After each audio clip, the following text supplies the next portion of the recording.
Briefly, first of all, I know why you are here, but the process has not started. Are you disappointed? Oh, no, I'm not. I'm not. I believe that, we thank God for this day. There were a few hiccups earlier about miscommunication of the time. So we are already here and hopefully we'll just wait. I think it's just in another few minutes and they'll be starting. I have no doubt in my mind that Dr. Mani Boama is the man for the job. We actually thank the good Lord and we thank His Excellency President Mahama for this fantastic honor done Dr. Mani Boama. If anybody can deliver, he will. And so we're all looking forward to the vetting. It is just another chapter in his life, and I do know that the good Lord will guide his steps as he goes into this very, very important Ministry of Defense of Ghana's democracy. Your comment about your new portfolio. Oh, great. For me, it's just simply an upgrade. Literally the same position, but of course now we're in government. I call myself the class prefect of everything John Mahama, and I believe that I'm wearing it very beautifully, and we'll take it from there. So yes, a new chapter. Government is in office. I'm particularly elated that he promised to give us a lean government. He promised to deliver his cabinet in the next 2 weeks after his inauguration. He also promised to set up the National Economic Forum for us. He also promised a gold board. He promised also to ensure that all his staffers are in place. And this morning, delightfully, the Office of the Vice President has also just approved of the list of staffers for the Office of Her Excellency. So all in all, it's been a great month. Remember that it's not even exactly 4 weeks yet. And so I'm looking forward to a fantastic time in government. And I look forward to President Mahama delivering on all his promises. You do know that beyond the appointments and the appointing authority, there's also other things. We need to fix the economy. We need to resolve our energy issues. We need to resolve largely the looming employment crisis. We need to ensure also that our young people, and I love the fact that so many young people are being given great opportunities, and I believe that that is also a strong communication that we believe in our youth. I'm hopeful that all of them will actually not take lightly the enormity of this responsibility that has actually been put on their shoulders, that they will be the shoulders that all other young people will stand on to propel themselves to a better future. I'm actually very, very hopeful, very hopeful. If there's anybody who can do the job, I believe that President Mahama is the man. He comes with enormous experience.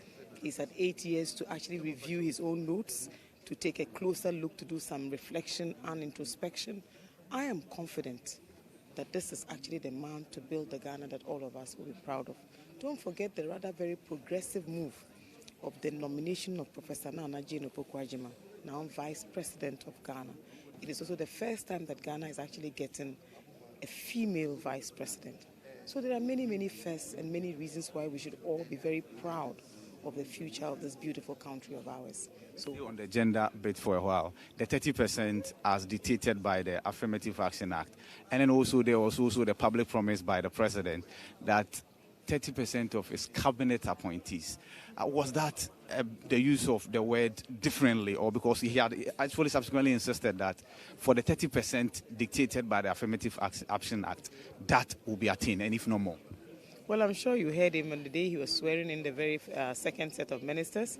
He told all of us that he had actually so far achieved 27%. The 3% is not a lot. I'm sure we'll get there. You've seen the list of staffers today. There are just as many women also. I am also very hopeful that we will be able to deliver on this promise. Look, I believe in inclusion. I believe in inclusivity. I believe in the gender card. I believe that I'm actually a very modern day feminist. My sense of feminism probably different from my mother's sense of feminism, but I'm convinced that women have something to offer. And you just look around you. The numbers of chief executives who are women, very well qualified. The number of staffers who are female, very well qualified. The numbers of ministers who are females, very well qualified. And indeed, the high office of vice president, now occupied by a female. I am definite that President Mahama has what it takes. And I remember even when we lost, he made me his spokesperson. I was largely, not even very political. I believe that I held my fort very, very well. You looked at the campaign, we had so many females who ran the length and breadth of this campaign. In fact, I believe strongly that our campaign was largely covered by female volunteers across the country who did a fantastic job, young, old, middle-aged, name it. They were all over. It is also a historic thing that we have this very, very great opportunity to celebrate the inclusion of women. I hope that we will actually deliver so that every single Ghanaian will actually realize that women are indeed, they have what it takes to lead us to the next level. So I'm very hopeful. I'm inspired. I'm motivated like no other time. I look forward to this new role with enormous hope and pray that everything goes well for all of us. Let's start on the economy, the economic dialogue. A committee has been set up, led by Dr. Ishmael Yamson. The former immediate past finance minister thinks that this is because your party lacks an economic plan. I mean, Dr. Amin Antan. You see, I always tell you guys something. We will not be taking moral lessons from a failed administration. They failed woefully. They performed abysmally. I hope that they will keep their opinions to themselves. They are free to criticize. But I do know one thing, that President Mahama, Professor Nana Jinopoko-Adjima, and of course our Finance Minister, Dr. Ato Forson, are literally going to deliver to the Ghana that all of us want. I have no doubt in my mind. You see, there's a thing to finance that is not about just the figures. There's also a thing about the human face to the whole issue of finance. There's a thing about hunger and then food inflation. There's a thing also about the economy being so tight that people can hardly afford anything. There's also a challenge about people not being able to afford anything because the salaries are woefully inadequate. There's a challenge even about jobs and job creation. You know, there's a good reasons why Ghanaians gave us this huge mandate, an overwhelming mandate like no other. I believe that since the days of Nkrumah, we are yet to see an election of this kind. Not only NDC people went out there to vote, it was every single Ghanaian voting for better aspirations. That is actually what we intend to deliver. I'm hopeful that very soon the Honorable Haruna Idrisu will actually also be making smart inroads into ensuring that we find regular and sustainable funding for the senior high school process. And then we can be sure that our young children also will have a better curriculum, better opportunities, and indeed a better reason why they want to be in school in the first place. You know, President Mahama is very serious about the second term. He's very serious about leaving a mark, leaving a legacy. And he has told us very boldly that he is not here to serve anybody's interests, but to serve the interests of the good people of Ghana. We have a listening president. We have a president who cares, a man with enormous compassion. He also believes in the team that he has and who he wants to put where to work for his interests.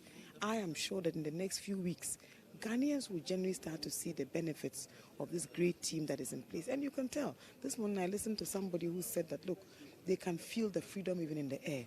And that even as they don't have money, they are very, very happy that they have a new administration. They can breathe again. That their liberties have actually been restored. That they don't have a leader who is talking down to them and telling them things that are certainly not realistic. You know, we have many challenges. We have some conflicts that are internal. We have some territorial boundary issues. We have some matters to do with external threats to our security and safety. We have also issues that are going on right now in Africa. You heard President Mahama yesterday at the retreat in Kenya when he spoke about the fact that so many resources are being used actually to what? To fight wars, to fight conflicts, and to preserve our borders. We are looking for a world that can actually coexist in peace and in peaceful times, because we are not at war. So all these parts of disagreement and conflicts are things that all of us want to see an end to. So what a time to have a defense minister like Dr. Mani Buama, a man whose skill and competence are not in doubt. I believe strongly that we will all start to benefit enormously from the expertise that is being put in charge to help President Mahama administer this country. Finally, the Galamsey conversation is up again. How welcoming is that, given the fact that your government is still being formed? Oh, very welcoming. Don't forget it's actually an ongoing concern, a matter very close to the heart of President Mahama. And you know, it is something that I am personally very, very interested in. And I'm actually hoping that very quickly, and of course today we are happy that Omani will actually be vetted today. I'm sure as soon as he takes office, this will be one of the first things that he'll be paying keen attention to. There is every effort, I'm told by the lands minister designate, that we are going to work very hard to ensure that we stop mining in our forest reserves and of course near water bodies. It is a pledge that President Mahama made, and I'm sure he intends to keep it. But note that there's also enormous education.